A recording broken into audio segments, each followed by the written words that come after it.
Hi, everybody, and thank you for joining us. I am Nick Scheist, and you may remember me from the Scheist Podcast and Bad Movies We Love.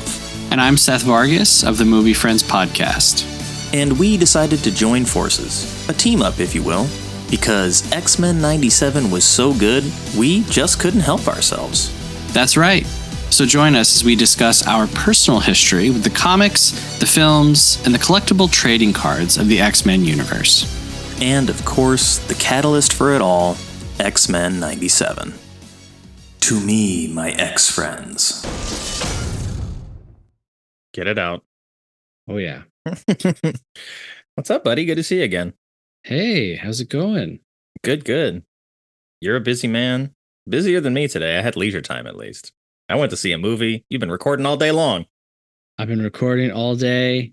Did an episode on Clifford, which was a joy. Did an interview with a director, which was an even greater joy. And now we're here to talk about Extinction and...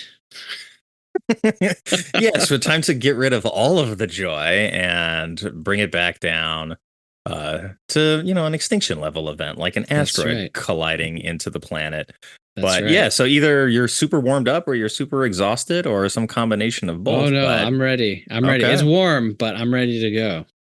All right. Well, it's episode 10 where we've reached the end of our road so far, but don't know what the future holds, or maybe the past. Oh, I'm clever sometimes. But yeah, this is episode 10. This is the Tolerance's Extinction Part 3, the X-Men 97 Season 1 finale.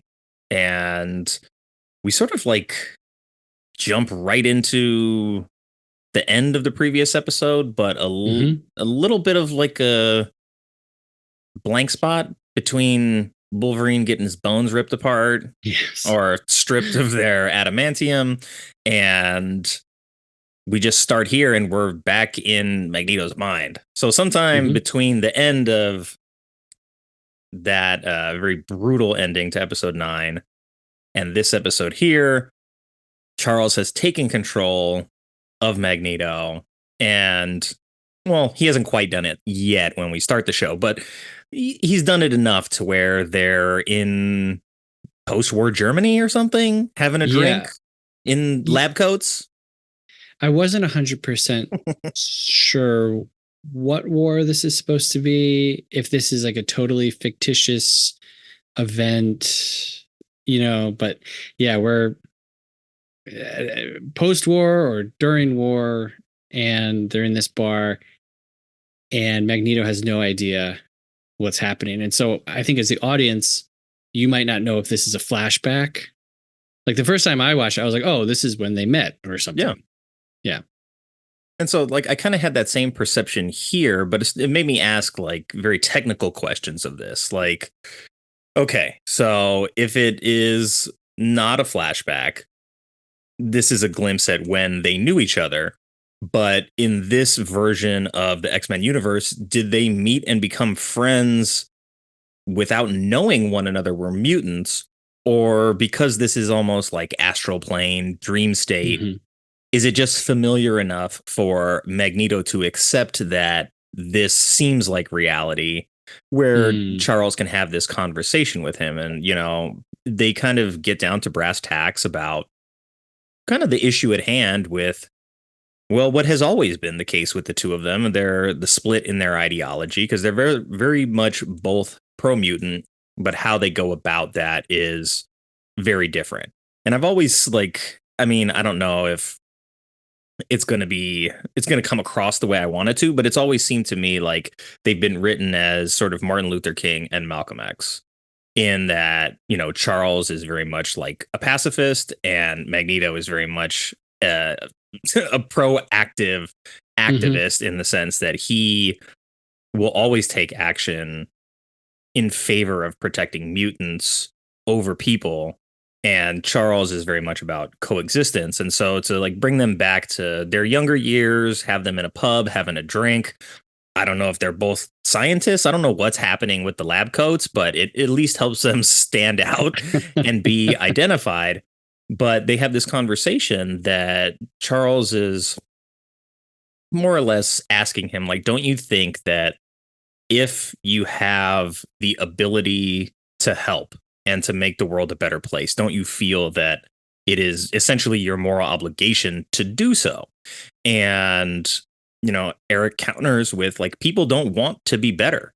Like, they already think they're the best at everything. So there is his view is that there is nothing in human nature that sort of looks beyond the now into the future and wants to be better. And I think there is substance on both sides. And it's what makes both of them compelling and interesting characters. But I'm curious how you took that. Yeah, one of them is a realist and one of them is an idealist. And in my experience, a lot of times, very good friendships come from those two camps. You would think that people would congregate with people who think exactly like them. And for the most part, people do. But I think that honest people and intelligent people also like to be challenged and not just be surrounded by people who are saying yes because, of their influence or their position. And so Magneto and Charles makes so much sense to me. Like the fact that they're both trying to do the same thing just in different ways. It's probably how they would see it. Where Magneto is like actively trying to kill people and or just hope that they'll all disappear one day. His goal is for peace. Like he's looking at a peace beyond the battle that's currently happening, where Xavier is saying there doesn't need to be any battle. Like if we lay our arms down, they'll lay their arms down too. And Bastion later on in the episode gives an idea, which is they would rather, I can't remember exactly how he says it, but basically like they don't want to have children like us and they would rather kill themselves or kill their children than have their children be like us. So it's an interesting way to kind of start the final episode. Like I said, I think that they're playing on us, trying to get us to think that this is a flashback, but it's been action, action, action for the last 2 episodes. And now here we are literally in the middle of several battles. And then we just stop to kind of reassess and remember the two philosophies that are at play. Like, why are these battles happening? Well, it's not a battle of wits between Charles and the US president. It's still between Charles and Magneto.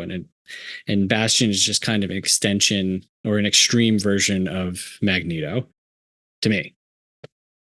Yeah, he's like someone who was maybe like cast in the mold of Magneto, and then in Bastion's eyes, even Magneto is too nice. And he's like, nope, we're going to wipe everybody out. And we're going to just like everybody's going to be infected with the techno organic virus and we'll live forever in harmony without people or mutants. So, yeah, I mean, it's very extreme. But, this dream world that we're in is quickly shattered as Magneto begins to realize once again that this is not reality. And he tells Charles very frankly, something that we've said many times on this show, is that this is a violation. You are inside my mind against my will, you motherfucker. And he's not wrong at all. And then Charles basically like, yeah, I will puppet your ass if you don't listen to me. So it got me thinking, like, if these guys are really friends and, you have Charles essentially like professing how much he loves Eric and like wants him to sort of be able to accept his ideology and live by the way that Charles wants him to live. But if he doesn't, Charles will take it by force in this instance. And I feel like it's a very interesting moment in the show in that Charles, like being a pacifist, doesn't really do things like this very often.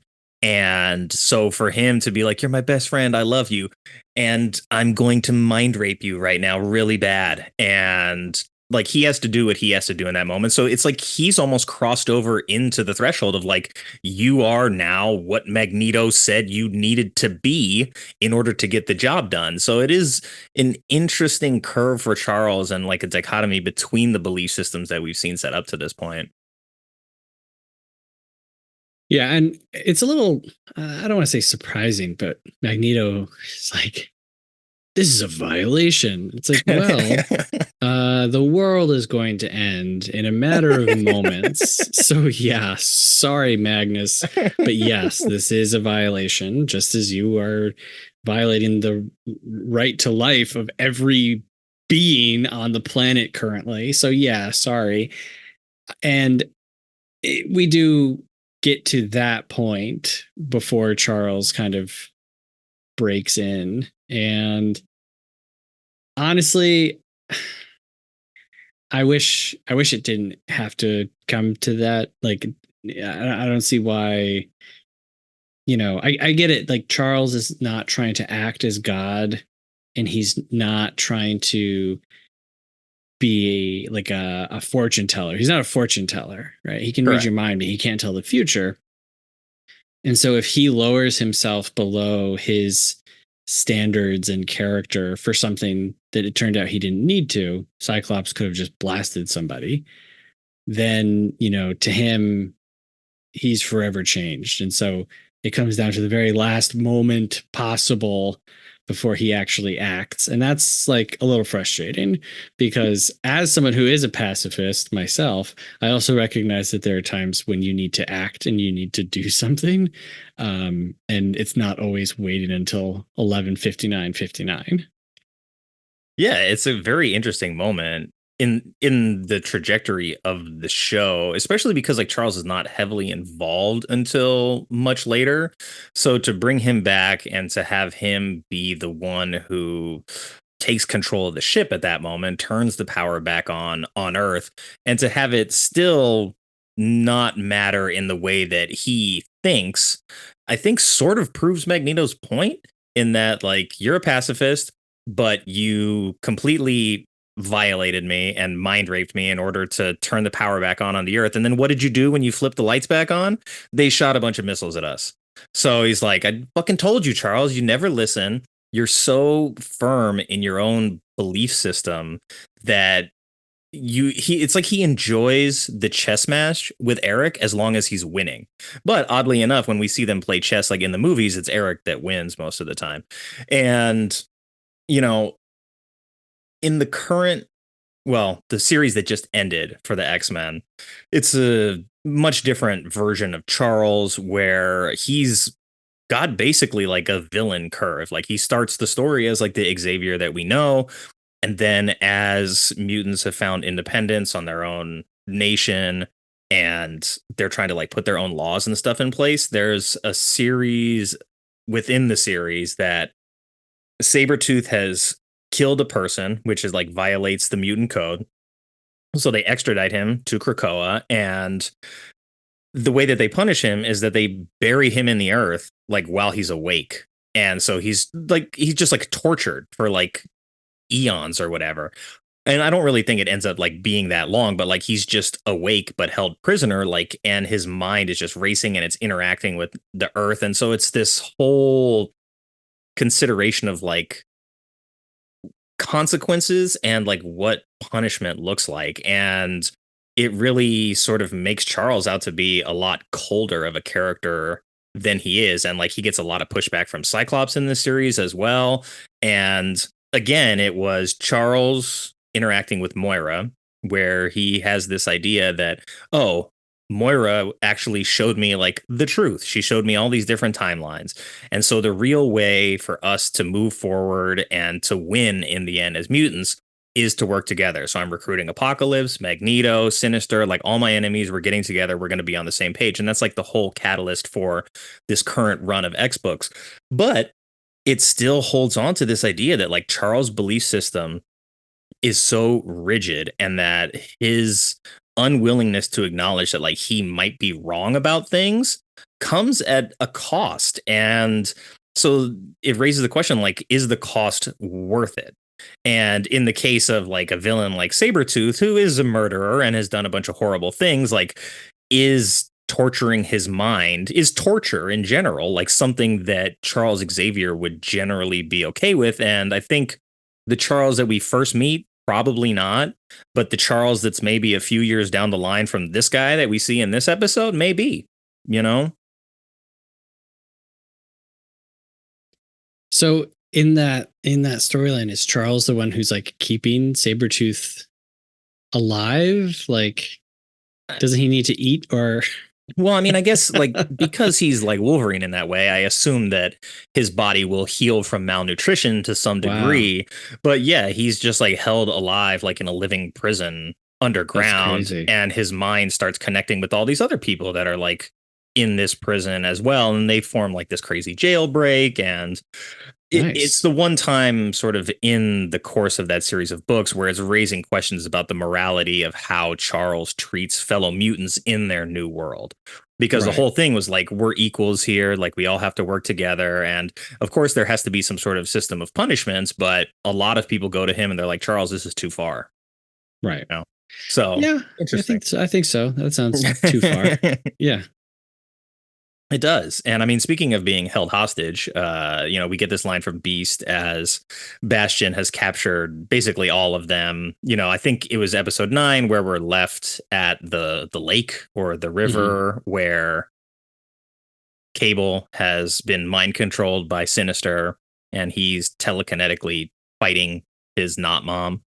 Right. And so we kind of pick up there. The Sentinels show up. They've got Storm and Beast and is it Nightcrawler? They got a bunch of people tied up.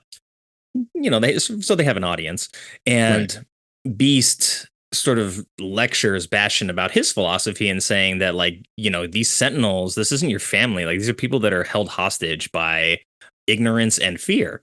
And he's right. And I think, that is a statement and a sentiment that goes beyond, obviously, like Bastion and what he's doing here. I mean, it speaks Yeah. sort of to uh, not the mindset, but the practical application of like dictatorships, and that, you're not really ruling with admiration. You're not really ruling with consideration. It's just, yeah, it's fear mongering and ignorance, and that keeps you in power. And you're sort of Bastion, at least in this case, is he's muddying the ideas between, hey, this is my family that I've created because I was rejected by you guys, the X-Men family, which turns out to not be the case even. Right. We realized that Charles like reached out to him and it was like, yeah, your mom thought you were a dirty little fucker or whatever. So she's the It one went who to didn't want you to be part of the X-Men.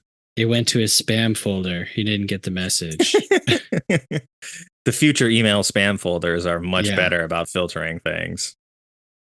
But we see like how big of an event this is, in the sense that like this is we're mostly getting told the X-Men story, but it's like, oh well, look, there's Iron Man and Captain America and Yep. Silver Samurai and Omega Red, and like this is a global level event that's happening.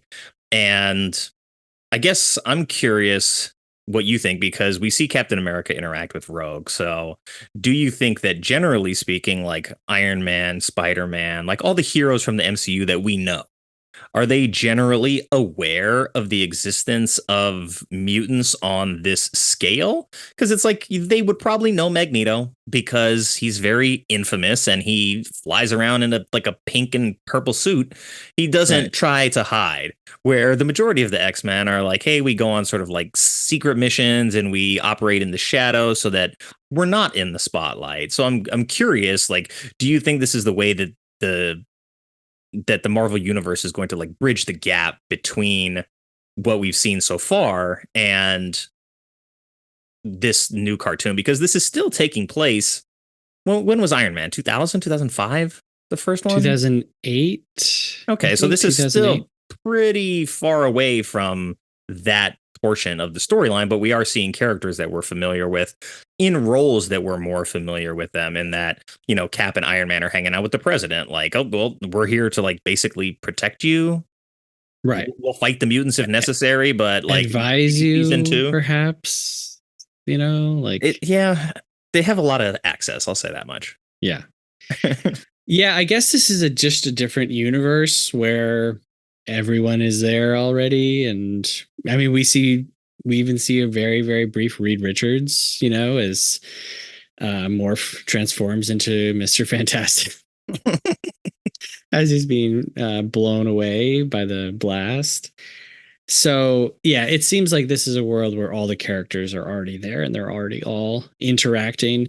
I'm not sure anymore how they're going to bridge all this stuff. Deadpool and Wolverine is coming out in a few short weeks. We already got a little bit of it with the ending of the Marvels.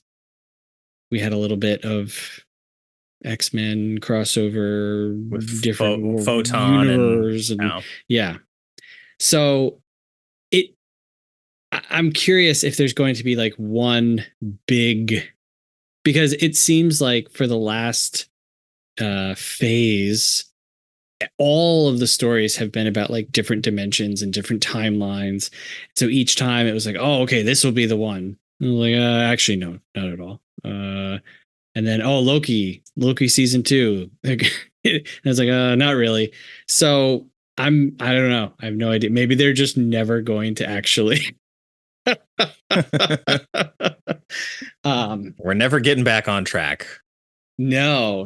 And you know, like I said a few episodes ago, I think that that's fine. I say stop making movies. Give us a Captain America cartoon just like this one, and I'll be more than happy. If it's this good, you know, I mean, yeah, I'm not like down on the Marvel movies. I enjoyed the Marvels, I think, more than most people. I thought it was a very funny movie. And but this is one of the better, if not the best things that they've put out recently. So I'd like to see them move in this direction, honestly. Yeah, and I think, well, number one, I enjoyed the Marvels too, and I know a lot of people hated it and like hated it a lot, but I'm like, look, it's different than the thing you hated before. They're taking Right. chances. It's colorful. Like, yes, there's like a musical dance number in the middle, but I'm like, I like all these things because I thought it was fun. if nothing else, like if they're gonna fail differently than they failed the first time. And Right. I really felt like the chemistry between the three characters was important to that version of the story. Like I think it helped Carol's Danvers character a little bit more to have that dynamic with the three of them going on. And so for what it's worth, you and I both like the Marvels. So for people out there that are like really hesitant, I would say check it out.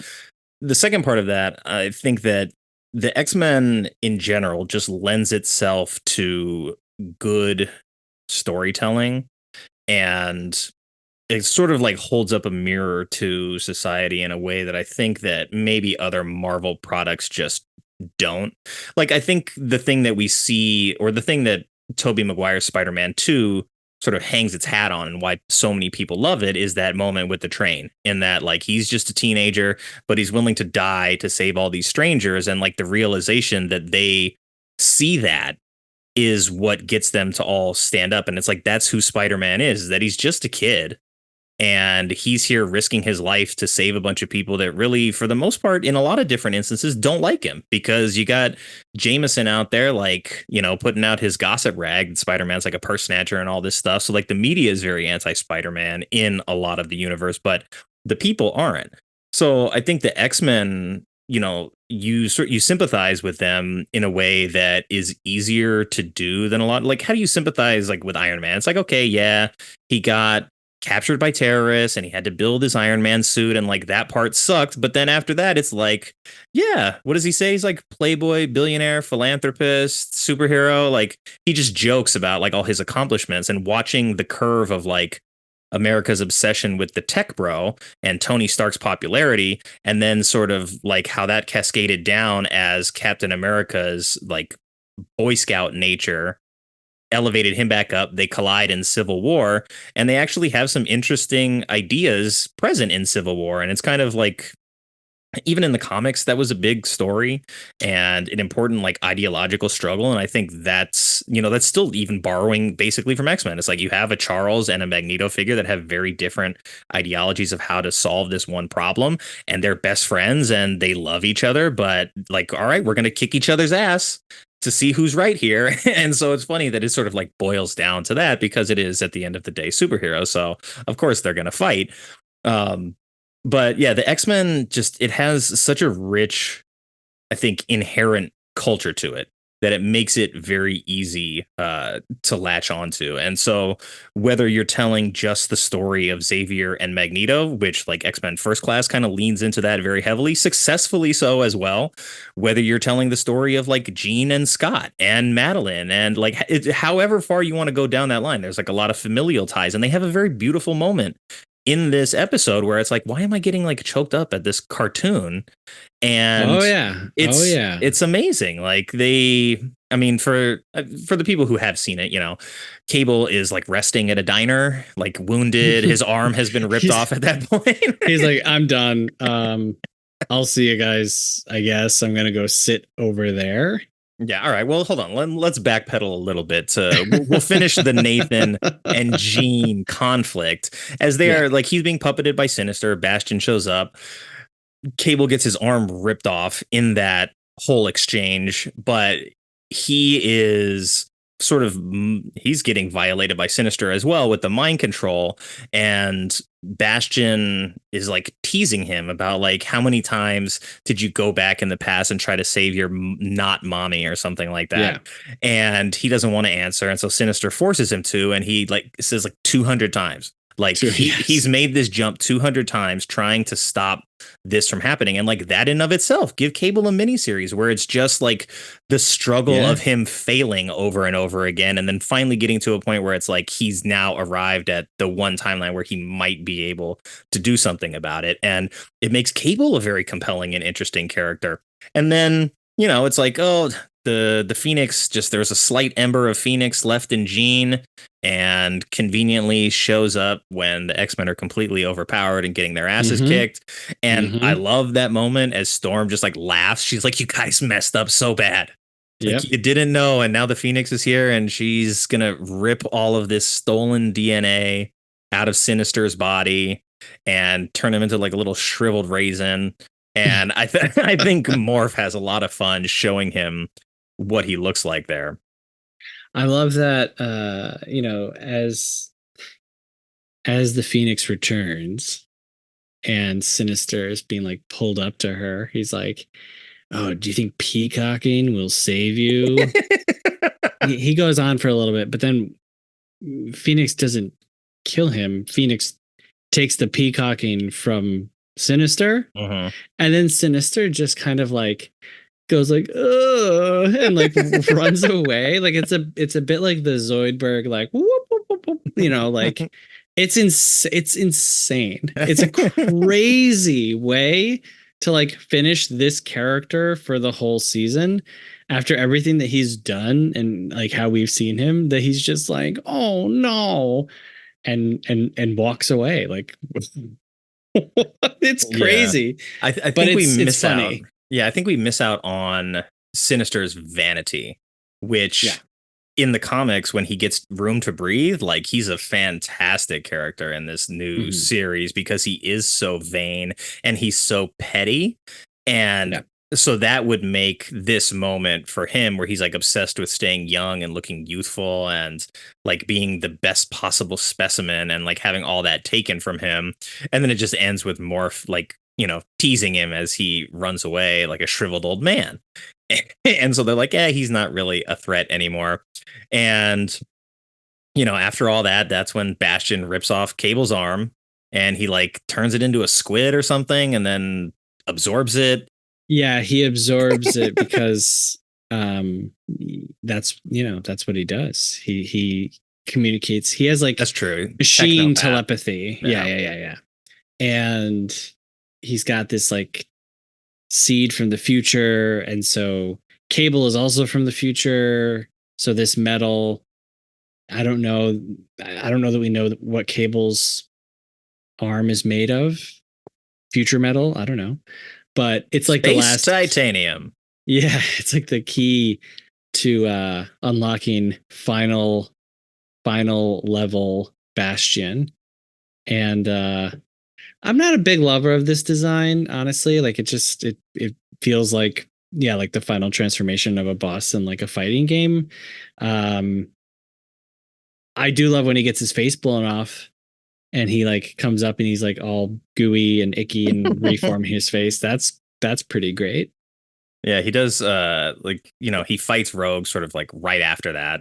And we get to see Rogue like really pissed off again, which is a lot of fun. Yeah. And Yeah. she really beats the crap out of him for a good portion of time until eventually, like, he has the confidence to stand and fight in a meaningful way, takes advantage.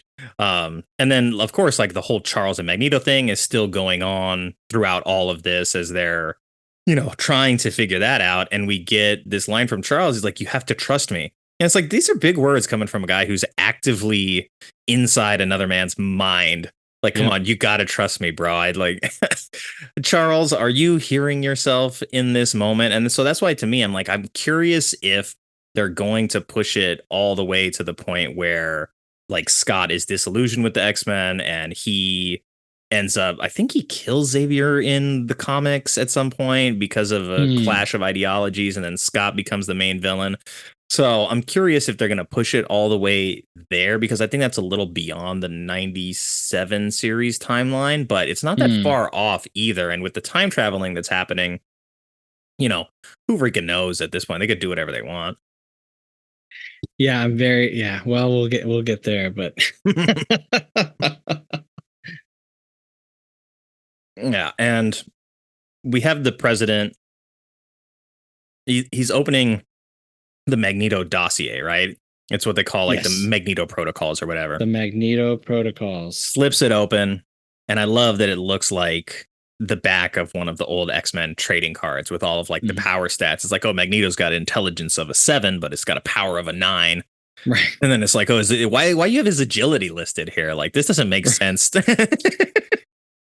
He's a 60-year-old man. Like, he's not relying on his agility at this point. I just love the little Easter egg that they threw in there, because for all the kids that grew up collecting those cards, like turning it over and seeing like, oh, how did they rate my favorite character? Like, what's their energy projection? What's their intelligence? What's their charisma? All that stuff was a lot of fun. So, I can pass on it, but I'm like, yeah, this was presented to the president of the United States. Right. Yeah. Give me some.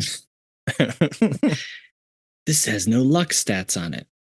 Got to roll a 20-sided for luck stats. Yeah, and so we get Bastion. He flies up. He's pissed at the X-Men. He wants to destroy Asteroid M. He's essentially said at that point, hey, it's going to be an extinction level event. I'm going to grab this asteroid from the atmosphere and hurtle it into Earth, which he doesn't really do. He's just in there to like blow up the gravity drive or whatever that glowing orb is. Yeah. Very sciencey. It's always so pathetic to me, the idea of an asteroid destroying the planet. And I know I know why it would happen. It's not just get impact. Angry emails from a bunch of dinosaurs. Well, it's like, oh no, a huge cloud that blocks out the sun. Oh no, false winter. And like, it's just like, all right, this giant planet can't handle a big rock hitting it. It can. The people just can't. Right. I'm gonna get a bunch of angry scientists because it's writing like, in emails to the show. Like, yeah, okay, all right, like, Magneto asteroid, Magneto comet, like, it's big, but we're up there. We see how big it is. It ain't that huge, Yeah, well, it's like as all of that stuff is unfolding and it's like it actually is starting to fall. Okay, like Jean's not strong enough to stop it. Rogue's not able to stop it. The combined might of her, Storm having like a funneled tornado is not strong enough to stop it. But then Magneto, who, by the way, still has 3 gigantic puncture holes in his right lung from Wolverine, is just like, oh, I just woke up out of this assault on me by Charles, and Magneto lives, and I'm going to grab this asteroid, and we're going back into the atmosphere. I'm like, wait a second, like Jean and Rogue and Storm together were not strong enough to stop the descent, but Magneto just sees, oh yeah, well, I built this thing. So of course, like the metal is dialed into my frequency perfectly, and it's easy lifting for a wounded 65-year-old. Well, I mean, they do have the benefit of being uh, in space, and so there's not as much gravity. Yeah. I've always wondered with Magneto and like with Jean, more so Magneto, like you can manipulate magnetic fields. So does that take like physical exertion? I understand mental exertion. Like if you want to say, okay, yes, this has like a big toll on you, but like at what point do their muscles come into play? Because Professor Xavier, his legs don't work. And so he's not exerting those muscles at all. And he's, the most powerful mutant on the planet. So it's like if Magneto can manipulate magnetic fields, would this be a struggle for him at all? Is it just something that you turn on, Yeah. And if it isn't, or if it is, then you would think reversing the entire magnetic charge of the planet would have like killed him, but because you see Jean throughout this series and she's always like, ugh, ugh. And I'm like, what's the problem? You're doing this with your brain. Like, does it hurt? Do you feel it? That's a good question. And I know the way that like Sue Storm has been portrayed in the past and in the movies was like she's essentially creating a telekinetic field that either bends light around her or creates a force field. So not too dissimilar from Jean. And she has displayed like, oh, my nose is bleeding from doing this. Like it's a strain on my physical brain to be the able Strangers to thing. do this. Yeah, exactly. Yeah. So with Jean, I always feel like her ceiling is very high, but she's also maybe because she's like splitting the difference between being telekinetic and telepathic. It's like both of those muscles maybe work differently. It's like leg day versus arm day. Right. And so maybe it is exerting for her because like her mind has to interpret the weight of an object that she's trying to stop from falling and then focus on that. But then like, we saw her like casually just like separating a river, no problem, while like sifting through her memories. And sure, an asteroid is probably heavier than a river, but it takes prolonged concentration. So I wouldn't be surprised if it does require some physical exertion because we see, like Scott too, as he's fighting Bastion in this, he's going toe to toe with him, which is pretty cool considering Scott just has like, laser eyes and Bastion is a flying future robot with all kinds of weapons. And the fact that like Scott can even hang is pretty, complimentary of how skilled in combat Cyclops actually is. And yes, it's not really lasers, it's concussive beams. I know that. And we see that moment where they have what I like to call the hose battle, which is in Harry Potter, it's in Godzilla, it's in basically every instance of anything that's ever been put on a screen where there's two energy sources competing. They meet in the middle and there's this tug of war of who's got the stronger energy. And we see Scott like just clench his ass cheeks together and say like, you're never going to mess with my family again. And he yells and he focuses harder and then his eye holes explode and blast Bastion into the wall. So that does seem to require like physical exertion on his part. Granted, I mean, he's doing like flips all over the place too. So he's probably just generally tired and fatigued because he's a human being. But, I guess it depends, because I've heard Nightcrawler being interpreted as like the greater distance he travels, the more tired he gets. So it's like him teleporting a bunch of short distances is like quick, like sprinting. Whereas when he has to like sprint a mile or something like that, it takes a lot out of him. So I'd be curious to really like dive into the details of everybody's individual stuff because, you get people like the Hulk where it's like superhuman strength and stamina and durability. And it's like, okay, but like they're all superhuman. So where do you draw the line on any of those things? When Jubilee is rocketed out into outer space and then she's just low orbit atmosphere and like smiling, well, so she's not burning up, she's not gasping for air, she's not freezing, like no, it's just as if she's They borrowed from the Superman 4 playbook in that one, where you can just fly into space and casually have a conversation, do some flirting. Yeah. As long as Yeah. there's a flying man to catch you, you're okay. And I mean, Sunspot is warm, so okay, fine. But yes, yeah. And anyway, we can move on. But I'm just curious as to like how all of this works. But I would just think it probably comes down to like your power set, because like Forge's mutant ability is to like be able to craft whatever machine he can imagine, right? right. So like he'll Does get that tire him out? well, probably like the building of it, but not the thinking of it. I mean, we all get tired of thinking at some point, so maybe he's just got like a higher threshold for like, oh, I've been envisioning it's too many machines today. I need to take a break and have a nice hot bubble bath. I can't remember where I heard this, so I'm not going to claim it as my own. But like, I remember someone at one point talking about Cyclops and how Cyclops, in addition to his concussive beams being a superpower, he would also need to have like a super spine.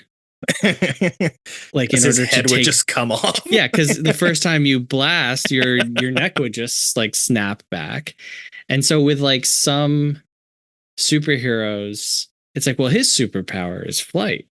And you're like, oh, can he also breathe at very high, altitudes?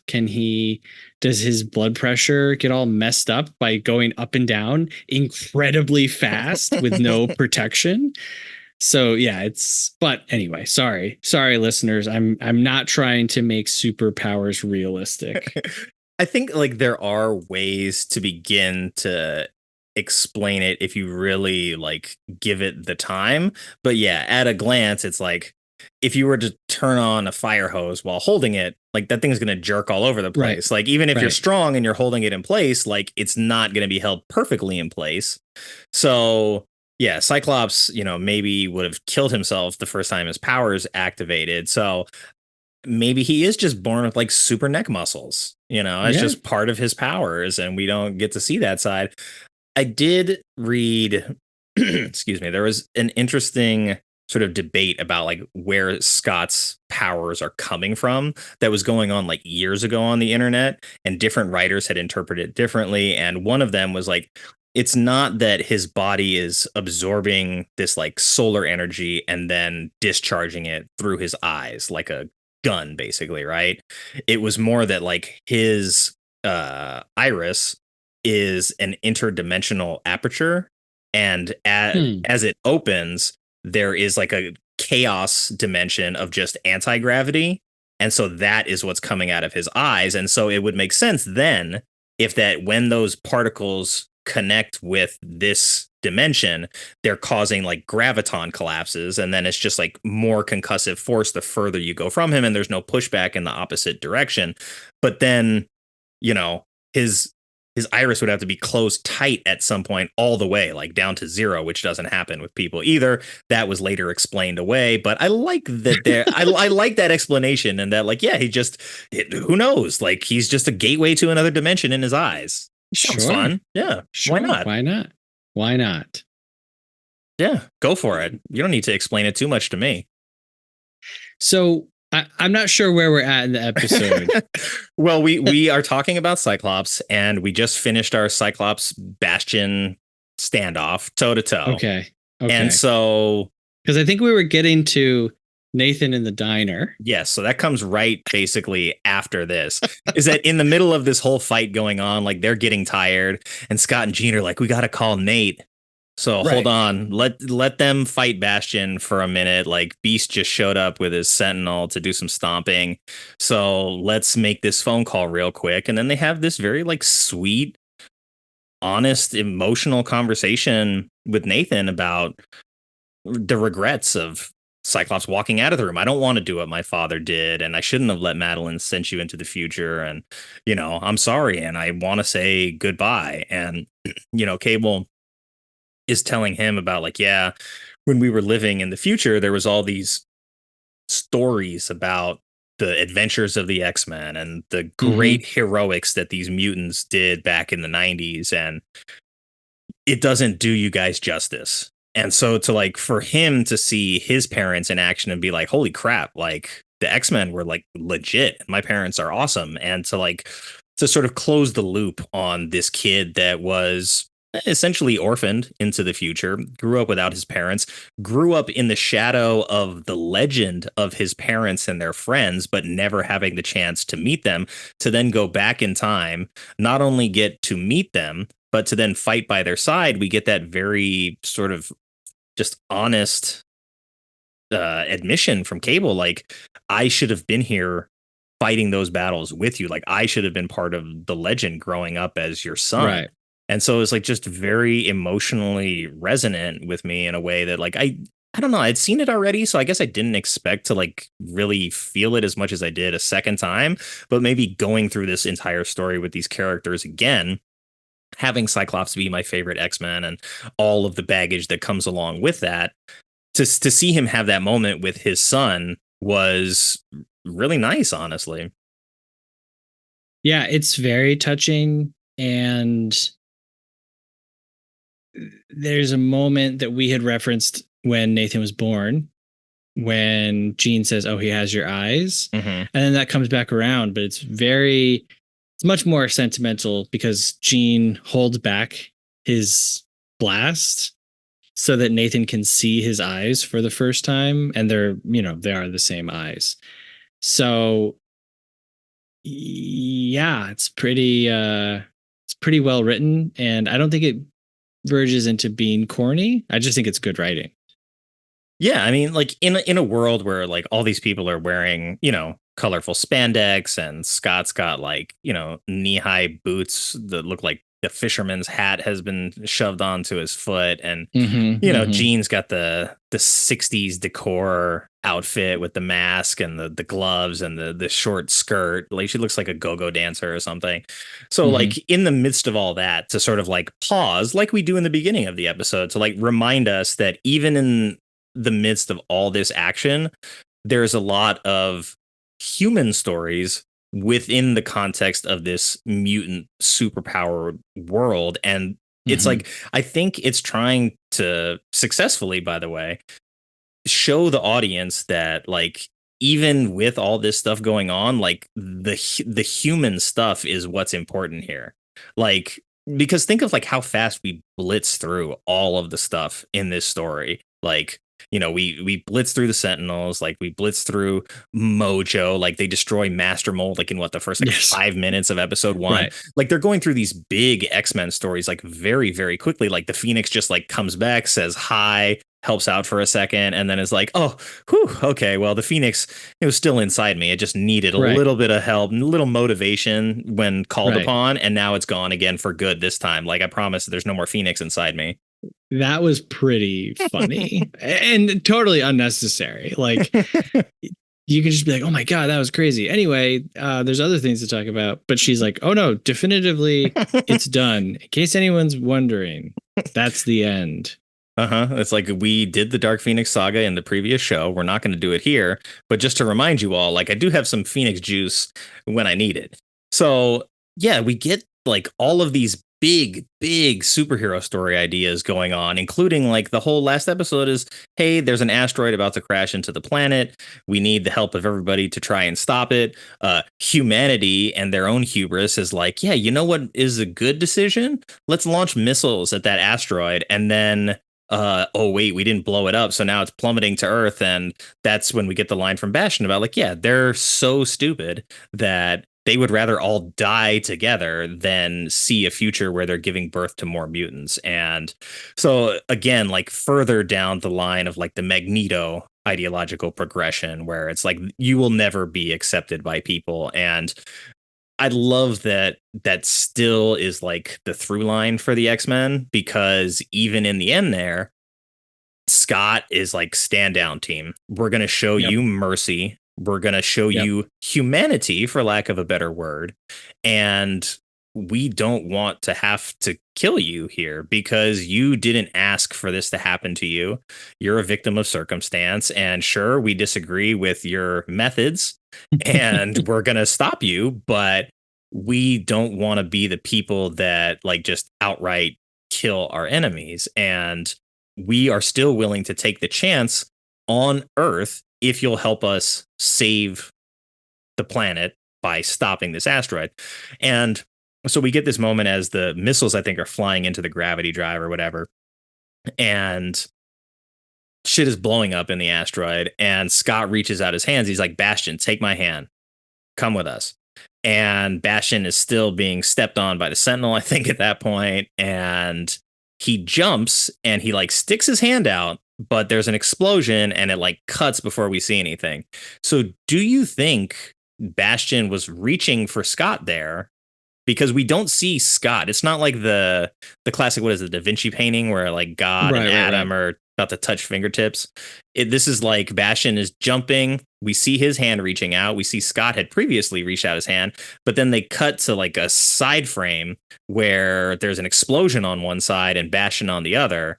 And so I'm just curious, like, do you think he was like, yes, I want to come with you at that point? No, I think that he's actually fleeing because Jean puts the bubble around them. Mm-hmm. And then she starts to put the pieces back up into the roof, and he flies through that hole before it can get closed. I don't know exactly what he's planning to do, because if he doesn't stop the asteroid, Earth gets destroyed. So where are you going to? You know, just you can fly through space, I guess. Which, you know, he could be doing. No, I think that I took it as he rejects their offer. I thought that their offer was insane and stupid. Bastion comments earlier on as he's fighting Rogue and Sunspot. He's like, it's ironic, but Charles' students never learn. And here it is. They're all impressed because Bastion is like lifting up the leg of a Sentinel that Beast is driving. Meanwhile, we've seen them all dispatch Sentinels like it was nothing. Yeah. And this is like prime Bastion. And he's like struggling. He's like, ugh. And they're all like, oh my God. And Nightcrawler says, like, as Bastion is lifting up this boot, Nightcrawler says, he truly is the future incarnate. And I'm like, really? That's what is impressing you right now? His face didn't even heal back together this time. Exactly. He's running out of future juice. Exactly. So yeah, I'm just like, take him out. Like, Scott, like, everything is at stake. Everything is at stake right now. And like, you're wasting time. And he gets zero pushback. Storm's just like, great idea. Yeah. They're like, oh yeah, let's. So yeah, Storm's like, yeah, of course you're right. Let's show him some love. Yeah, let's have him join the team. But basically, yeah. So my question to you was, do you think that Bastion dies? Because he's going to be my follow-up. We see him get enveloped in an explosion, but he's been in explosions before. So I'm going to say no. Yeah, because you've shown us people dying in the show. Mm-hmm. So if you really wanted to like let it be known, even in the explosion, like just show his body disintegrate or something. Yeah, like it's just a big flash that blinds us. And it's like, you're also telling us that, yeah, well, that asteroid is like getting zipped into other timelines by somebody. Maybe Nimrod, who knows at this point? Like that could be season 2 future stuff, which I hope it is, because Nimrod's a lot of fun. The Beyonder. Could be. You know, we could be setting up for some Secret Wars. You never know. Very much so. So there are a lot of options on the table. I'm going to say Bastion makes it through and then maybe becomes an ally. Like, you know, very precarious ally in the next season as he's healing up, or maybe now that all his Prime Sentinel family's dead, like he's got no one to talk to, and so the X-Men are like, hey, you can come and hang out with us. You know, Charles wanted you from the beginning, and like, as long as you don't try to kill anybody again, like don't try to take over the world, don't do crazy shit, just you know, help us go fight dinosaurs in the Savage Land, and you can be part of the team. Yeah, I took note of who was where at the end of all of this stuff, you know. And they do make a big point of pointing out that Colossus is still on the Earth and not dead. Love it. And then Bishop comes back to talk to Forge. And so you've got this kind of perhaps metal technology future man group that Bastion could join up with. The metal militia. Sending these metal people. We know that he took Cable's arm, so he's got future technology in him, and so maybe he'll be utilized. And that Bishop speech is, I don't want to say bad, but it is so weird and out of place to me. Yes. It's so silly. Just casually strolls in there. Oh, you don't know me yet, but you are going to know me. We know each other in the future. I'm not even going to introduce myself, by the way. I'm just going to start telling you what's what and hope that you don't shoot me because I'm an intruder and you clearly have access to like pretty powerful technology when you want it. But yeah, I guess he's just like, well, look at the uniform, like that's blue and gold, duh. He like just we're walks in wearing the same thing, and then he's like, well, this isn't the first time that we've done the X-Men are dead rodeo. And it's just like someone or something or someone has pulled them through time, and now we got to go rescue the X-Men. And I'm like, wow. Yeah. Okay. All right. It's so weird because like you just went through all these different emotional moments and things, and the whole Magneto lives and they explode, and then it's just like kind of maybe undoing. I don't know, but it takes the air out of the sails a bit, I think. Would it have been better as like a post-credit scene? Because they didn't do any of that throughout the show. If you leave us on sort of like the solemn note of, hey, we as the audience already know that the X-Men are alive in another timeline, do we really need the Bishop Easter egg at the end to like spell it out for us? Well, it's not so much a matter of where as it is when. Be like, yeah, we saw them in ancient Egypt and in the future. So like I feel like you've already spelled that part out for us, but I do like that Bastion line you mentioned about like X-Men students like not learning, and then Rogue is like she sees people on horseback with like Egyptian headgear, and she's like, where could we possibly be? There's sand everywhere. There's very clearly Egyptian idolatry going on, and like I think in Nightcrawler too, like, oh my god, where are we? It's like you couldn't even guess. Right.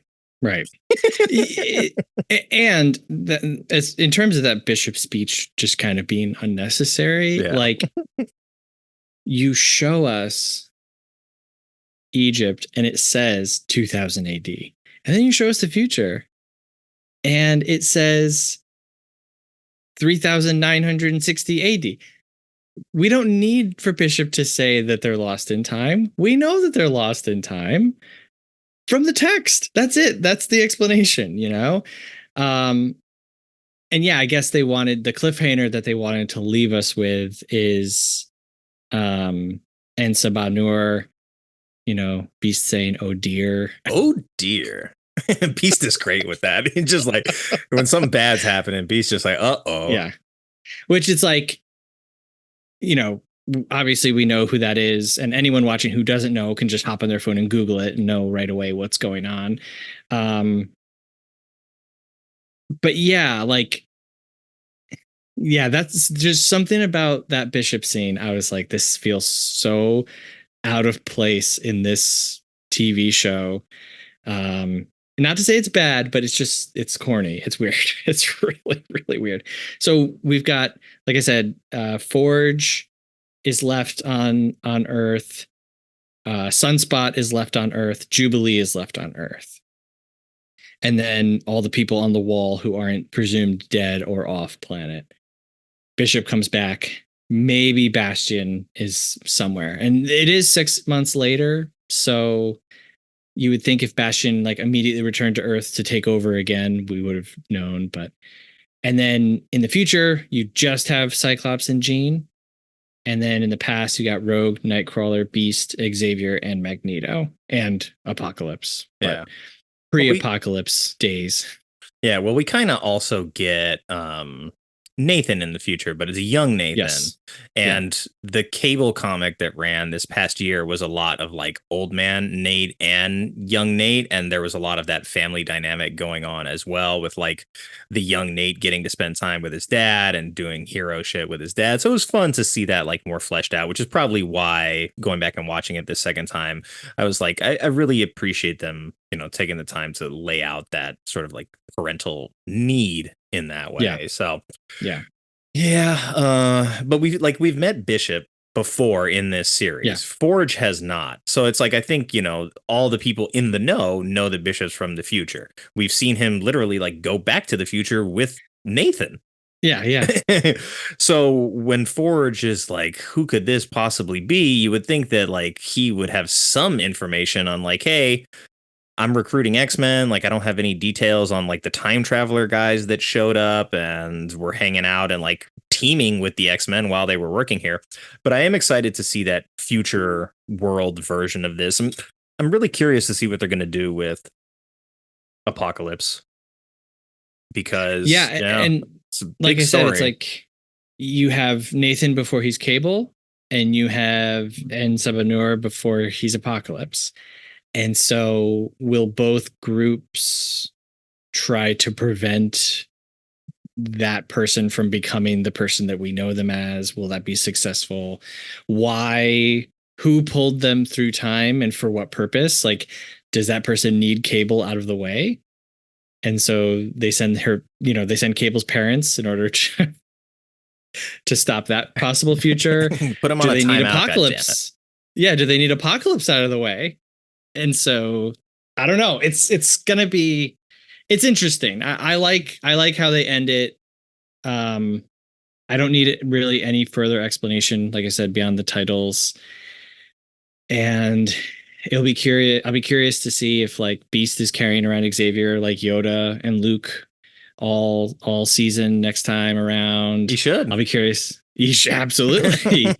I'll be curious to see, like, now that Scott and Jean and Nathan are like separate, we can spend a lot more time with them. And so that's exciting, because they've had so many like missed connections and misunderstandings and like, oh, I need time apart, but the world is ending for the 5th time this week. And so hopefully they can kind of spend some more time on them. Yeah, just family quality time. Like, even if that involves like fighting bad guys, that's fine. But I want them to have their moment. It's complicated because it's like, that's not Jean's kid technically, but it's her husband's kid with her clone.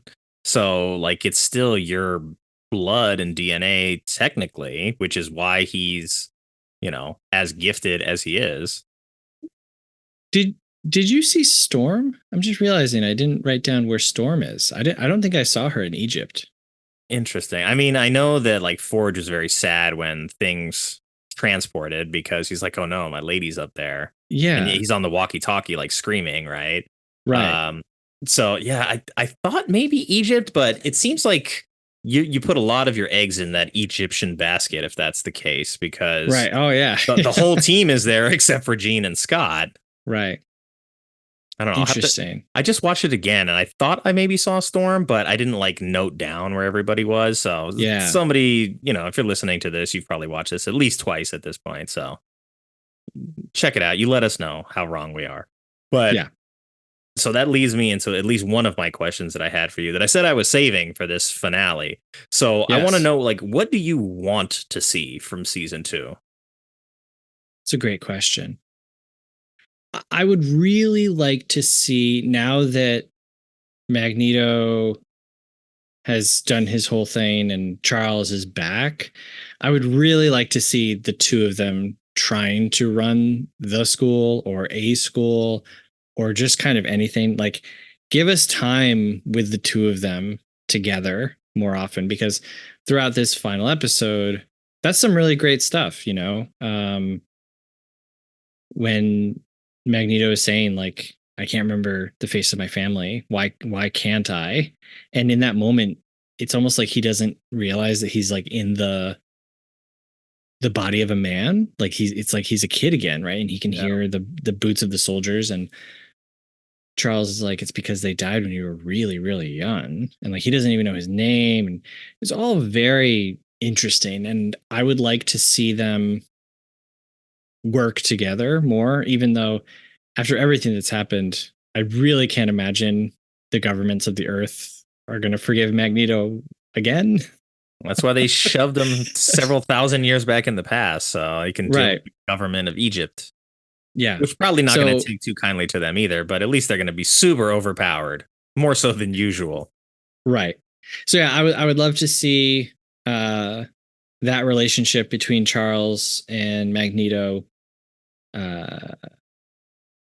and where it goes from here. And just again, give us more time. I don't need for there to be battles and fighting. The choreography, the fight choreography throughout this whole season, we've commented on it several times. It's amazing. It looks great. It's some of the best, like, blocked and choreographed superhero fighting ever that we've ever seen on screen. And the physics all feel right. You know, sure, Jubilee blasts Bastion, whatever. Who cares? Yeah, I would like an explanation of Jubilee's powers, perhaps, in the next season. And then this episode ends with we see Daredevil and Cloak and Dagger, and we see tons and tons of people quickly. Doctor Strange is in there. Doing surgery. Not even doing Doctor Strange stuff, doing normal stuff. Still working. Well, I mean, you know, there's no electricity or anywhere. True. So he's enough. like, well, these people need me most, I suppose. Even though it's like, Doctor Strange, can't you stop this asteroid? Like, I know you're trying to save one life, but perhaps you and the folks. Maybe he was still in apprentice mode at that point. He's not quite the Sorcerer Supreme. Maybe. So yeah, I would like to not necessarily see a whole bunch of more crossover stuff because there's so many characters in X-Men. You know, we already mentioned Colossus. Let's get Colossus in there, and Scarlet Witch. Some Juggernaut would be good. Absolutely. Yes. When Morph turned into Juggernaut for 5 seconds, I was like, yes, please give us more. But in their absence, while the X-Men are, you know, in a different time, I'd be curious to see what happens, because since this is like an X-Men show, you know, it's like, oh, the world is still trying to come back together in the absence of the X-Men. It's like, but there's all these other superheroes, like just slightly maybe pre-Avengers. I mean, probably not really, but I mean, they didn't announce it openly. We didn't see the Hulk out in the world. We didn't see Thor. We saw Morph turn into the Hulk. So like maybe we're not quite at Avengers level yet, but yeah, I mean, I wouldn't mind some other characters getting sort of like Captain America style cameos where, like, if they're really going to do the Spider-Man animated show the way they're doing this one, it would make sense to have Spider-Man guest star at least on an episode or two, or have some crossover, because, you know, I mean, the X-Men school is located in New York, so they kind of would cross paths anyway at some point. I want to see the Nimrod story so bad because of how dangerous Nimrod was in this current comic run. And it's coming from a place of like the stories being told from the future looking backwards with like Nimrod has won. And so they're like, okay, well, we need to make sure that all of these things in the past don't happen. So it's like Nimrod is the one time traveling to the past in order to stop certain things from changing so that he can stay as the winner.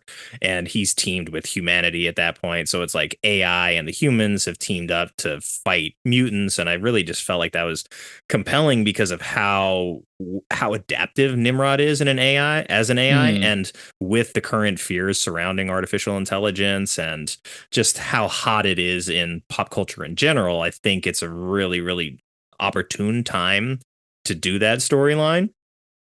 I think my follow-up question would be, let's do some fan casting.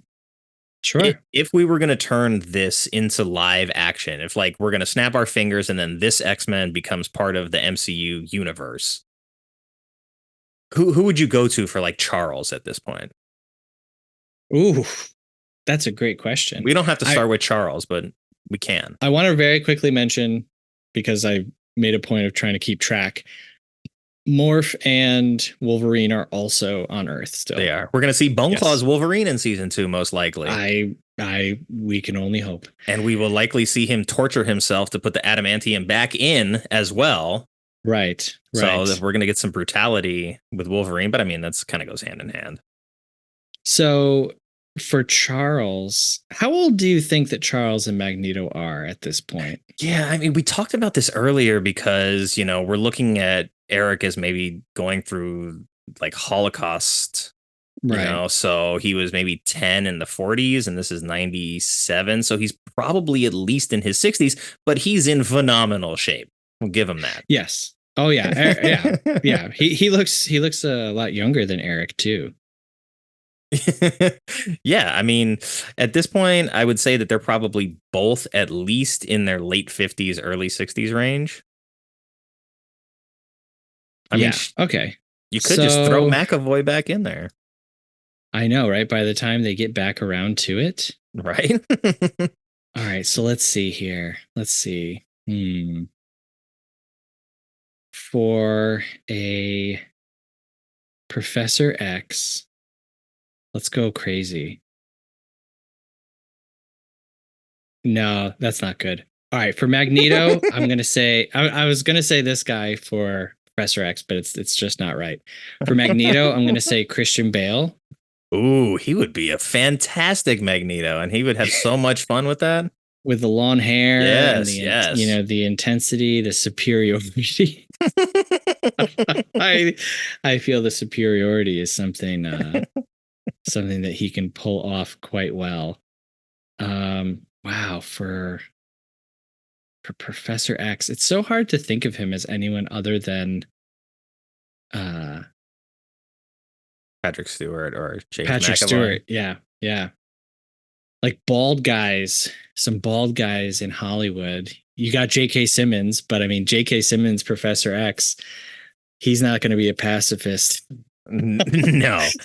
How would you feel about Stanley Tucci? Wow. Sassy Professor X. Yeah. I mean, why not? I mean, sure. I could deal. There's nothing that says Professor X can't have a personality, You're right.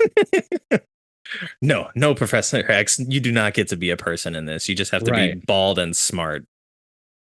How about, okay, this is crazy. This is like also really crazy. And he's maybe getting towards the right age.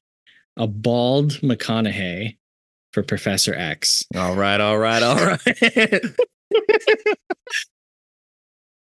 I mean, if we're doing bald, we might as well just go with like Woody Harrelson as well.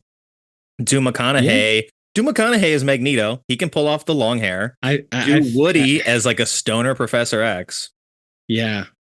I mean, obviously, Magneto is very importantly and famously Jewish. And so McConaughey could not actually happen. But if he could lose the Texas accent, I can see McConaughey doing Magneto. Yeah, it'd be crazy, but it would. That's okay.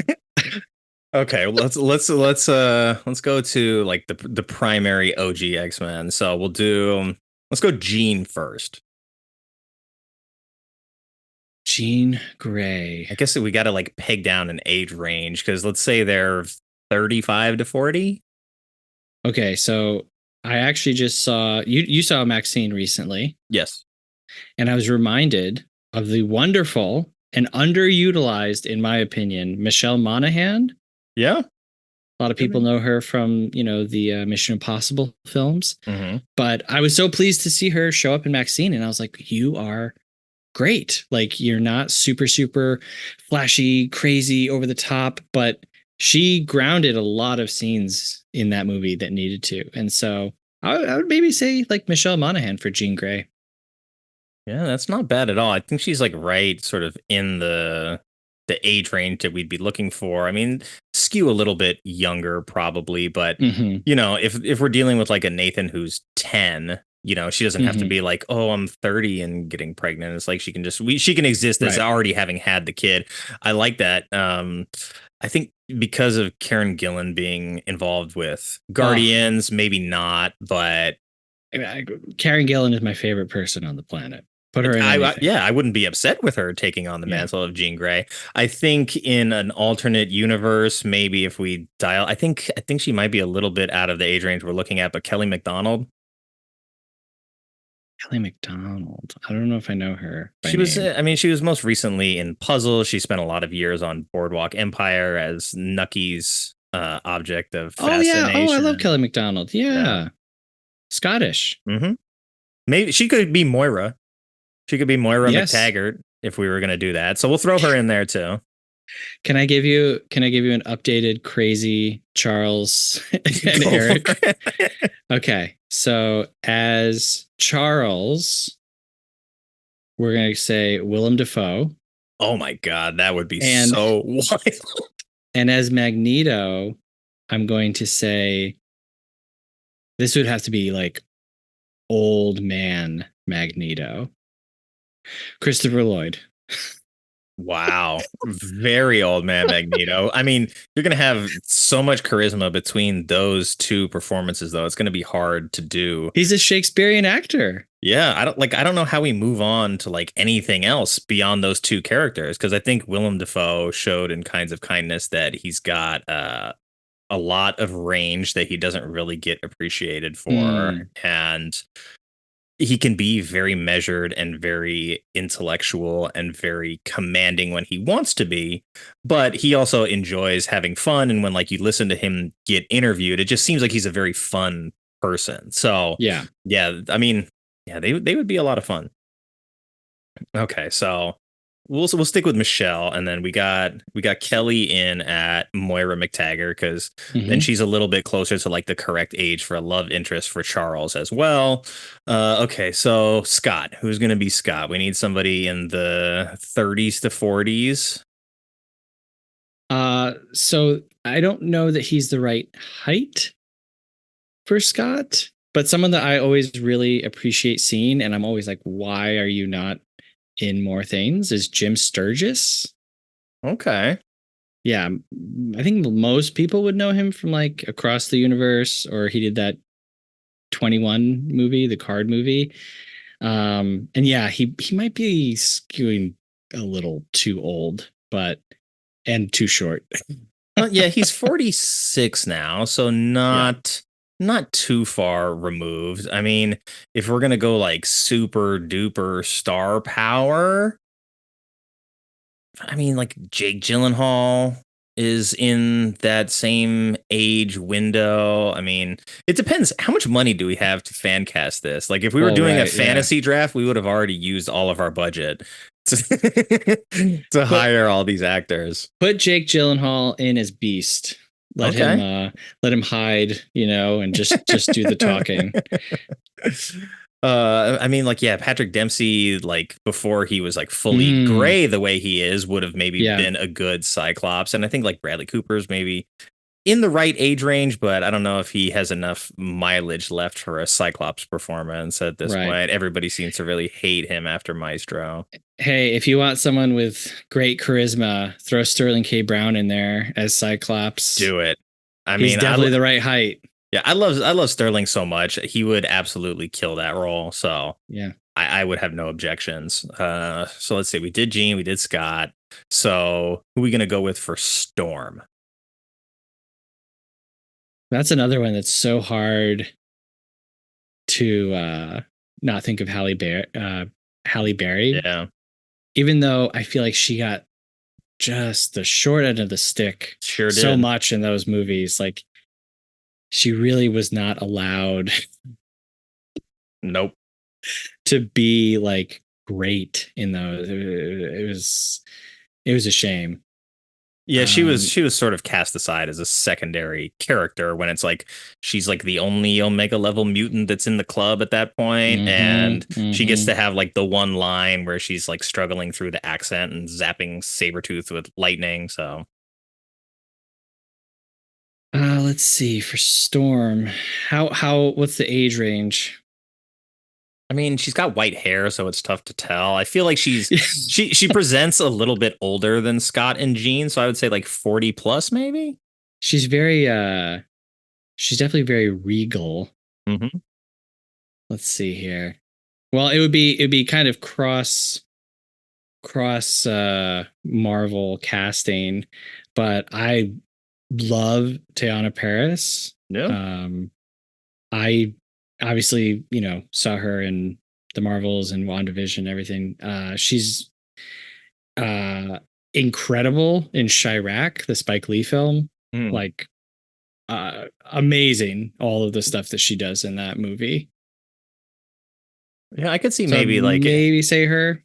yeah, I mean She's younger though. She's younger. true. I know if I'm thinking of like actresses that are around that age, I would think maybe like Kerry Washington or Mm-hmm. I had somebody else in mind and lost it, like Rosario Dawson, you know. Sure. Sure. Think, but again, like we would be totally like blowing our budget on A-list talent. So this is going to be the emotional X-Men with no special effects. It's going to be all of them just having their character dynamics flushed out for 2 hours. I would love. Did you see the film Mass? No, it was on my list of like things I really wanted to see, and it came and went in theaters so fast, and then like the ball just kept rolling, and it came to VOD, and I never saw it. That's the one where they're like talking about school shootings, like at the table. It's so great. It's just I'll check it out. great actors and just talking, doing some acting. And whenever people talk about like, oh, different ideas for superhero, what could we do? I always go to that type of movie, just a one location, have them talk,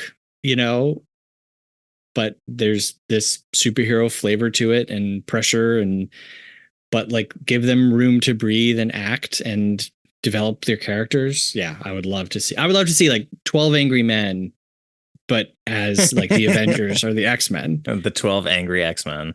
Yeah. And people would watch it. You can have such a small budget. You're paying basically just the actors, and give them a time loop problem to figure out. They're stuck in a room and there's a time loop. Okay, boom.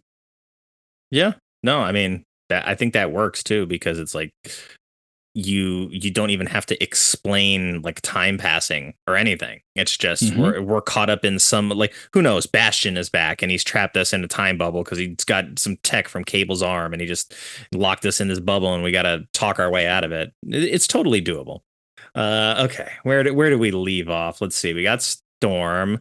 We can't forget everybody's favorite, Wolverine. Who are we gonna go with as Wolverine? Yeah, I mean, I'm a big fan of the Daniel Radcliffe fan casting that's been around forever. Yeah, he's the right height. He doesn't age the way that other people do, so you don't have to deal with that technicality. Wolverine, that is, not Daniel Radcliffe, but maybe he's not aging fast either. Oh yeah, Daniel Radcliffe, he still looks pretty good.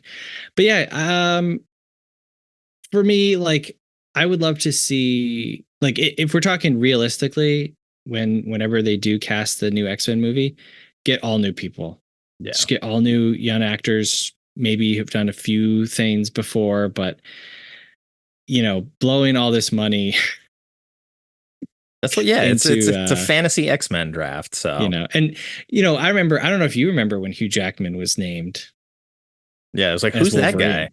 It was kind of like, that guy, like Kate Leopold. I don't know if Kate Leopold had even come out yet at that point. Yeah, I don't know. Maybe not. He was in, I think he had done The Boy from Oz on Broadway before that casting. I'm not sure. But yeah, it was kind of like him, huh? Interesting. Okay. So yeah, if we want to go like just weird, weird little short guys who have a lot of passion, throw me Barry Keoghan as Wolverine. Yeah, that would be fun. And I don't know how we deal with like the accent hurdle at that point, but If he can just do like a Canadian accent, it's like, okay, well, Wolverine's Canadian, and like if you just get close, no one will ask too many questions. If we were skewing a little bit younger or waiting 10 years, I would maybe say we could even throw in Daniel Bruhl for Magneto's role. Oh, sure. Yeah, German actor, just lines up very well. Very intense guy, but he's also been an MCU villain already, so you kind of like don't want to recycle. But yeah, he's got the look. He could even do Wolverine. You know, he's got that menacing intensity. But okay, so we've got a few knocked off, but let's do Jubilee. Okay, so Jubilee. Let's see here.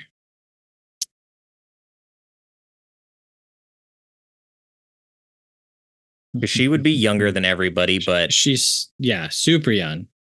But we could get away with like, hey, maybe this is a few years down the line from the 97 series. We'll say in her 20s. And, you know, even if the actress is 26, 27, well, you know, they can skew younger plenty. Right.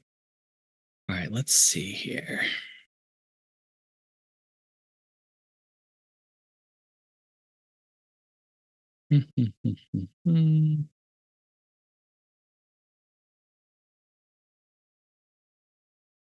I don't watch a lot of things with like young people, you know? So like who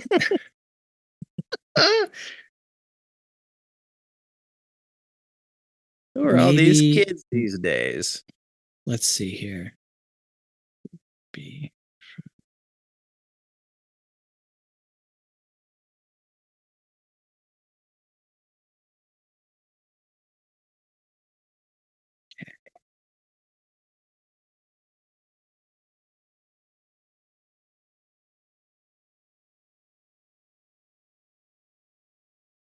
Oh, okay. I know a movie that I watched that has young people in it. Hold on one second. Havana Rose Liu from Bottoms. Ah, okay. Yes. She was great. Very funny. Very, very funny in that movie. Okay. Probably. Yeah. And she's only 26, so I think she could do it. Yeah. I think the first name that came to mind was Jessica Henwick, but she was she was in Daredevil. And she was also in, I think, the newer Matrix that everybody hated except for me. Oh, yeah. I think she's 30 something now, though. Yeah. So I think she's skewed out of our target demo for that. So, okay, we got Jubilee, we got Storm, we got Wolverine, we got Cyclops. We got to do Rogue. My first thought was Amy Adams. Okay. Probably because she just did that Southern movie that everyone hated. When was that? Oh man.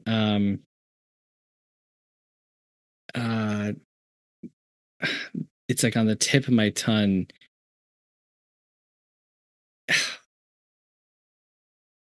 The director of Apollo 13,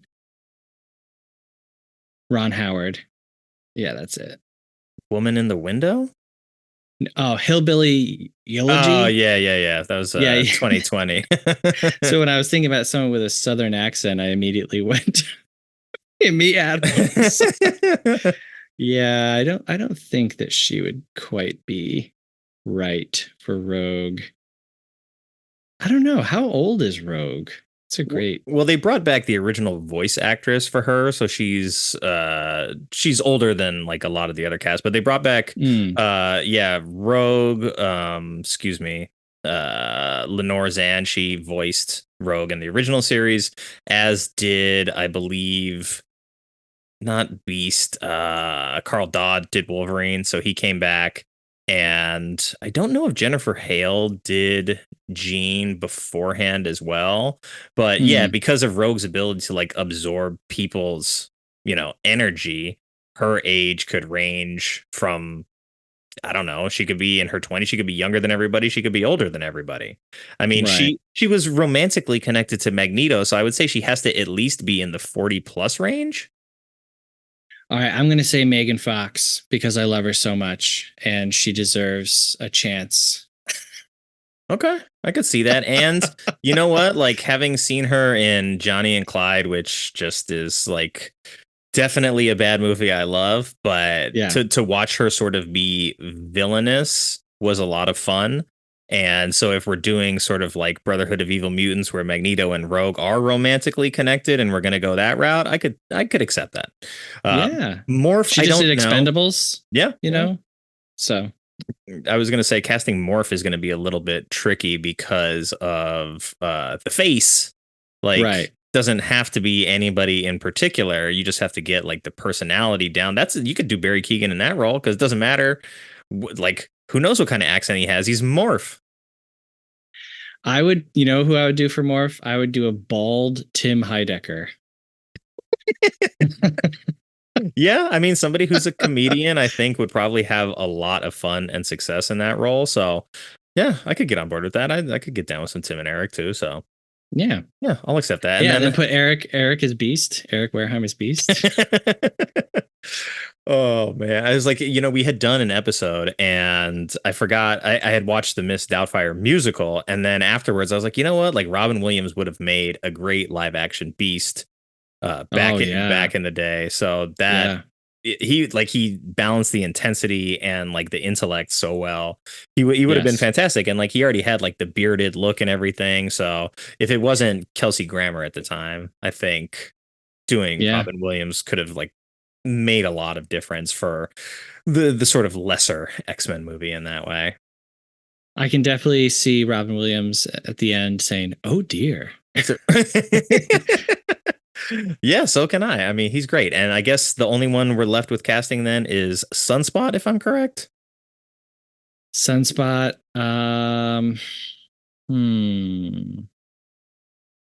Let's see here. Because he's also like a kid, Yeah, probably right? figure 18 range. Oof, man.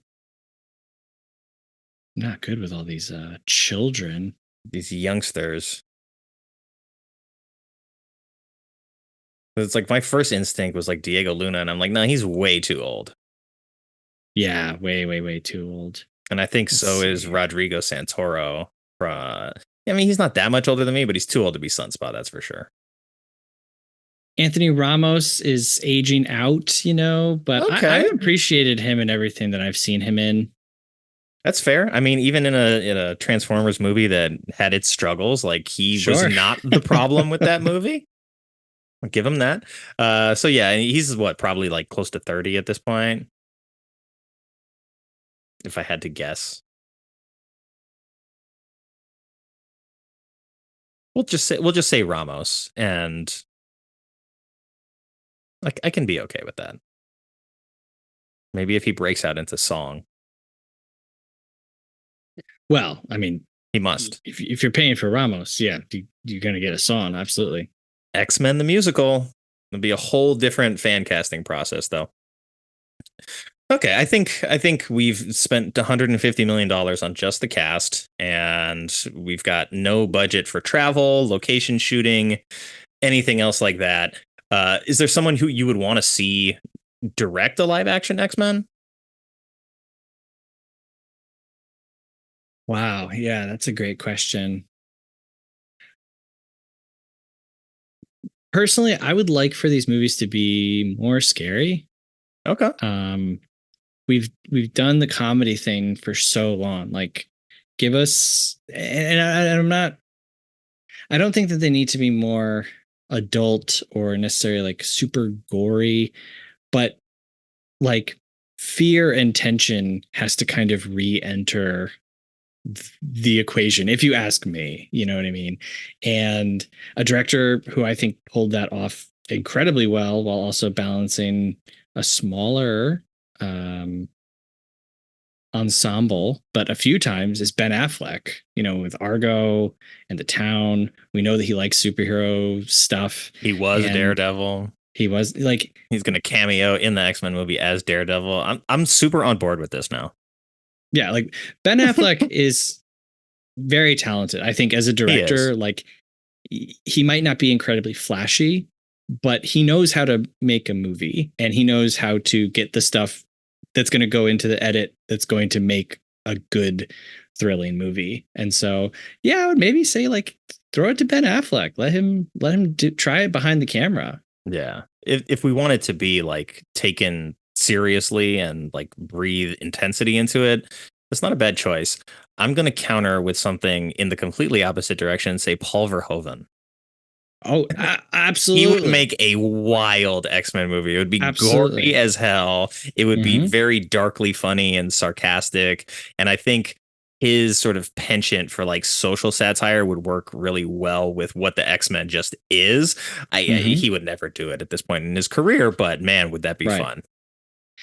Yeah, I mean, and this is also kind of like a left field one, but after watching I Saw the TV Glow, I was like, Jane Chambran should do something that's going to be seen by more people, because like the absolute terror that that movie expresses, while also being filled with hope and social messaging. Like, so yeah, give me a Jane Chambran X-Men film any day. I think that would be a perfect fit for revisiting New Mutants, because they're all like the younger X-Men. You know, Sunspot is one of them.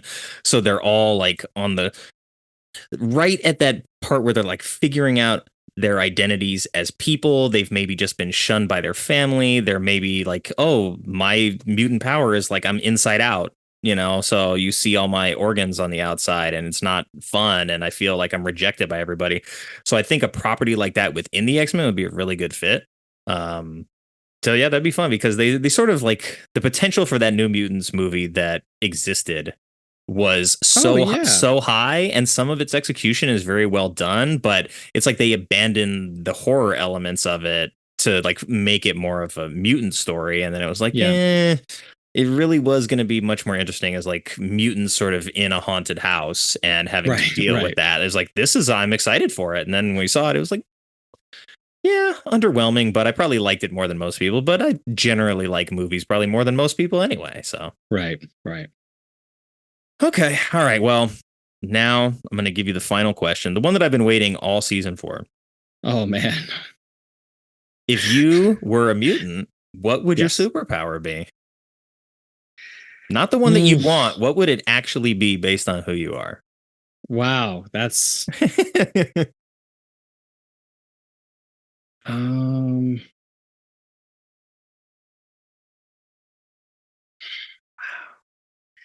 maybe it would have something to do with like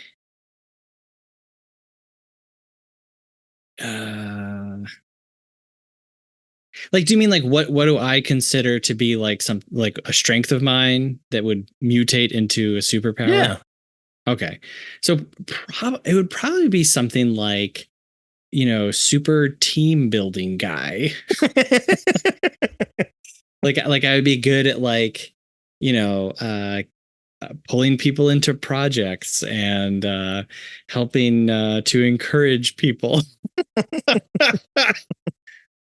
Because I'm not good at much else other than that, you know. So like I'd be like a Professor X type, just without the you know, incredibly powerful brain power. Yeah, okay, I could see that. You know, I have two that are like equally not helpful. One is, it's not even like a character trait or anything. It's just when we go to like the supermarket or the movies, or if I'm on the freeway, anywhere where I have to pick a line, I pick the wrong one every time. So if you want to be late to something, just follow my lead. Even when we go to the store, I'm like, don't let me pick the line, because I'm going to pick the one that just I pick it, and then somebody whips out a checkbook and it's like, it's 2024. Stop writing checks at the grocery store. Or I'll pick it and then, you know, the register crashes or something like that. And I'm like, I don't know how this is possible, but it's like a reverse superpower. And then probably the other one would be this idea that's kicked around in my head of like writing a short story about the sonic sneeze, because I sneeze incredibly loud to where my neighbors have blessed me through the wall. Wow. And if I sneeze like while my dog is asleep or my wife is asleep, like they will wake up very angry at me. And even when I try to like muffle it, if I like hold a pillow over my face or I jam my face into the pit of my arm trying to stop it, it's still so loud. So it's not a great one, but I mean, like if it was amplified into a superpower, it's like I could deafen my enemies or potentially like Absolutely. knock a door off its hinges with a superpowered sneeze. In this episode, Rogue just claps Yeah, that would right be me. right right in Bastion's face and just blasts him like 40 feet away. It's a really cool little detail because they could have just thrown a punch in there. Yeah. Yeah, you could be like the reverse domino, like I'm super unlucky. So you send me to the mission that you don't want. I'm on the distraction mission. Yeah, like you foil in odd ways. Like you touch somebody and then like they hit traffic and it's like, oh, what happened to that bank heist? Yeah, or maybe you could send me undercover onto the bad guys team. I joined the Brotherhood of Evil Mutants and like they never win anymore. Right. Well, yeah, I mean that's like yeah, you could be like a combo of like Leech and Domino. That's actually kind of an interesting idea. And like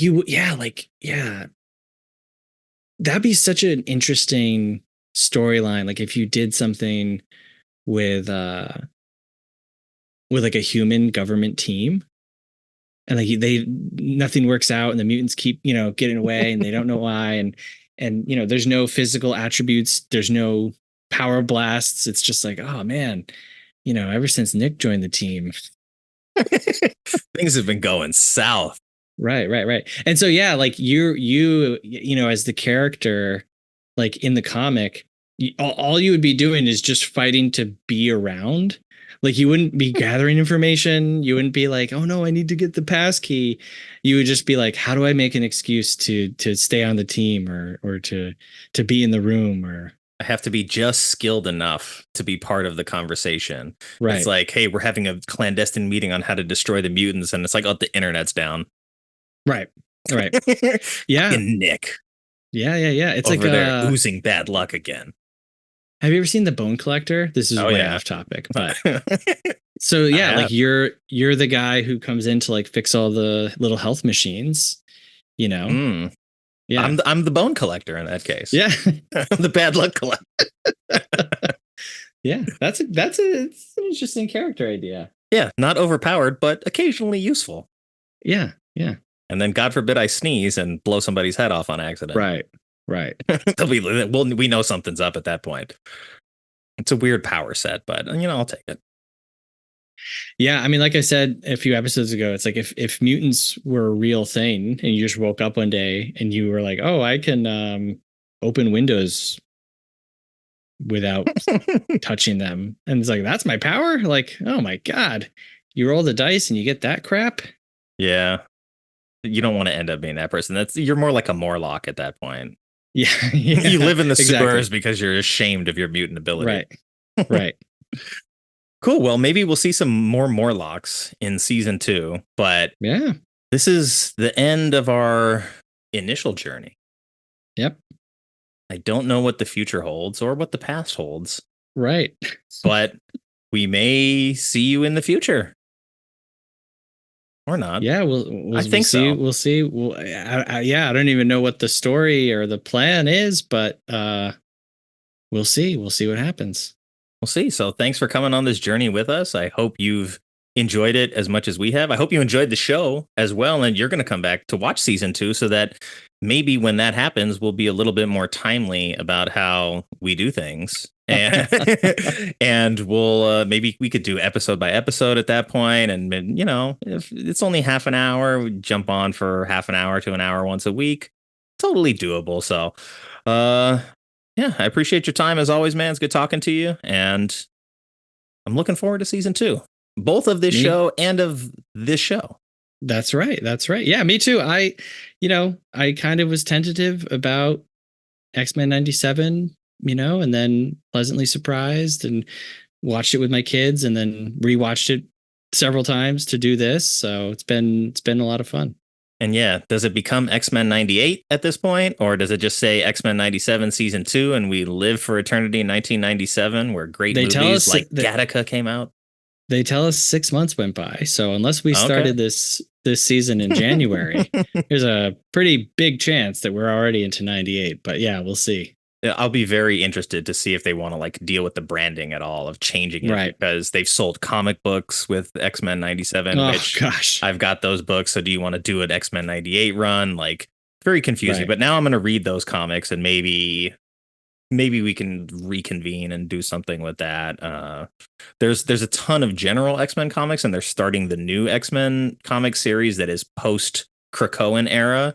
So it's going to be a whole new X-Men adventure, probably like re-teaming a bunch of people and really trimming down probably some of the fat. Not that the storylines are too robust, but you know, on this island you now have thousands of mutants versus like, hey, there's a couple dozen X-Men characters that we talk about on a regular basis, and now it's like, hey, all of these characters you've never heard of before are getting their own 30 issue comic book run. So we'll see what happens.